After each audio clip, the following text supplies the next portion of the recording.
Hello everyone, बात करने वाले हैं इस वीडियो में इम्पॉर्टेंट सिंटेक्स के बारे में। और जैसा कि हम जानते हैं कि यूपी बोर्ड इंटरमीडिएट में जो सिंटेक्स बेस्ड क्वेश्चन होते हैं एक एग्ज़ाम में पूछे जाते हैं। तो यहाँ पर जैसे कि पहला आप देख रहे हैं, लिखा है कि he is most perfect gentleman.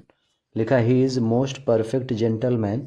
तो आखिर इसमें कह रहा है कि मिस्टेक क्या है। He is most perfect gentleman, तो ये पता होना चाहिए कि he is most perfect. Perfect खुद ही अपने आप में एक पूर्ण होता है, इसलिए इसका कंपैरेटिव सुपरलेटिव इस तरह से फॉर्म नहीं होता है। तो इसका हो जाएगा he is a perfect gentleman. ठीक है, क्या होगा, he is a perfect gentleman means यहाँ पर मोस्ट नहीं रहेगा हमारा। ठीक है, सेकेंड क्वेश्चन लिखा है कि she came later than I expected. तो कह रहा है कि इस सेंटेंस में क्या प्रॉब्लम है। She came later than I expected, तो यहाँ पर क्या होगा, जो LATTER लिखा हुआ है ए ना होकर बल्कि क्या होगा, LATER होगा, यानी बाद में। He came later than I expected, number second यहाँ पर होगा। ठीक है, यानी लेटर का LATT ना होकर यहाँ पर हो जाएगा LATER। नंबर थर्ड है, ठीक है, पॉसेसिव केस बेस्ड दिया है, Ram's brothers car has been stolen. तो पहली बात तो दो नाउन दिए गए हैं तो एक साथ दो पॉसेसिव केस का यूज़ नहीं होता है, जो एपॉस्ट्रॉफी लगा हुआ है यहाँ पर। जैसा कि आप देख रहे हैं, Ram's brothers car has been stolen, तो क्या होना चाहिए था सही। तो जो दूसरा वाला लिखा हुआ है यहाँ पर देखा जाए, तीन तीन नाउन है, एक राम ब्रदर और कार। राम ब्रदर प्रॉपर है और कार क्या है, हमारा नाउन है जो कि एक कॉमन है। तो इसको कैसे हम फॉर्म करेंगे, तो इसका हो जाएगा the car belonging to Ram. ठीक है, क्या होगा, the car belonging to Ram. फिर हो जाएगा Ram's brother has been stolen. ठीक है, क्या होगा, the car belonging to Ram's brother has been stolen. Number four लिखा हुआ है when he awoke he asked where I am. तो व्हेन ही अवोक यानी जब वह जागा, कॉमा दिया he asked where I am. तो यहाँ पर क्या हो जाएगा, he asked where I am नहीं होगा, वेयर आई भी चेंज होगा इनडायरेक्ट फॉर्म में। वेयर आई का क्या होगा, ही, वेयर ही वाज, यानी यहाँ पर क्या है कि आई भी बदलेगा और एम भी बदलेगा। ठीक है, तो हो जाएगा where he was. Number fifth चलें तो लिखा है कि if I was you I would never do that. If I was you, ठीक है, तो इसका क्या हो जाएगा, इफ़ आई वाज यू नहीं, यदि मैं आपकी जगह होता तो इफ़ आई वर हो जाएगा। मतलब कोई भी सब्जेक्ट होगा तो उसके साथ हम वर लगाएंगे तो हो जाएगा if I were you I would never do that. Next लिखा हुआ है कि the area of Delhi is bigger than Agra. इसमें क्या प्रॉब्लम है, the area of Delhi is bigger than Agra. तो इसका क्या हो जाएगा, the area of Delhi is bigger than that of, ठीक है, देन दैट ऑफ आगरा होगा। ठीक है, सिंगुलर रहेगा तो दैट लगेगा और प्लूरल रहेगा तो दीज लगता है। तो the area of Delhi is bigger than that of Agra, क्योंकि नहीं तो यहाँ पर डायरेक्टली ये क्या करेगा, कंपैरिजन कर देगा किससे, area of Delhi is bigger than Agra.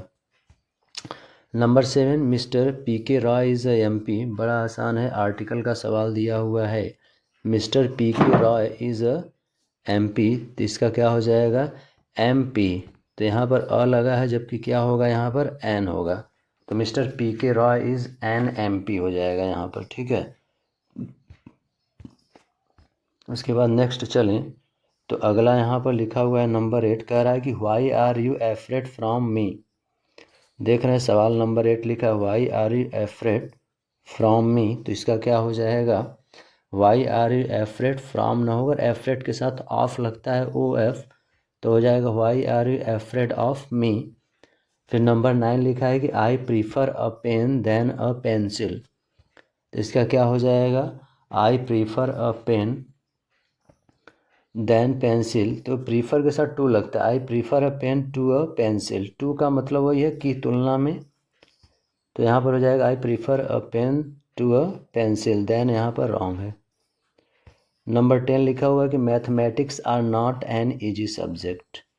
ठीक है, mathematics are not an easy subject, तो यहाँ पर क्या हो जाएगा, मैथमेटिक्स जो कि एक सब्जेक्ट का नेम है इसलिए हमेशा सिंगुलर में रहेगा, इसलिए आर के प्लेस पर क्या हो जाएगा, यहाँ पर इज़ हो जाएगा यहाँ पर। फिर नंबर 11 चले तो लिखा हुआ है कि he has been suffering from fever since 3 days। और जैसा कि देख रहे हैं हैज़ बीन, हैव बीन, फिर M B first ING since for, ऐसा structure present perfect continuous tense में हमको मिलता है।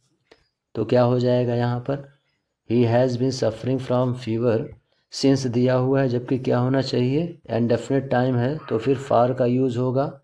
तो यहाँ हो जाएगा he has been suffering from fever for 3 days। फिर नंबर 12 है he is one of the best man that has ever lived. He is one of the best man that has ever lived. तो देखते हैं कि इसमें क्या problem है। He is one of the, ठीक है, he is one of the best man, ये तो सही है यहाँ तक। दैट हैज़ एवर लिव्ड, तो दैट हैज़ एवर लिव्ड नहीं, यहाँ पर हैज़ नहीं होगा, दैट एवर लिव्ड, पास्ट को रिफर कर जो कभी रहता था, दैट एवर लिव्ड, यानी यहाँ पर हैज़ नहीं रहेगा हमारा। नंबर 13 चले तो लिखा this news has distributed the peace of mind, यहाँ पर लिखा हुआ है disturb, this news has disturb the peace of mind. तो इसका क्या हो जाएगा, this news has disturb the peace of my mind, ठीक है, ये बनेगा यहाँ पर, यानी जो पॉसेसिव है वो अप्लाई नहीं है यहाँ पर, वो लगाना पड़ेगा। फिर नेक्स्ट चलें तो लिखा it is I who is your best friend. इसमें क्या प्रॉब्लम है, तो इसका है कि it is I who is your best friend. तो यहाँ पर हु जो कंजक्शन, इससे पहले जो सब्जेक्ट है उसके अकॉर्डिंग वर्ब अप्लाई होगा। तो यहाँ पर इसकी जगह क्या होगा, एम होगा हमारा, ठीक है, क्या होगा, एम। तो it is I who am your best friend.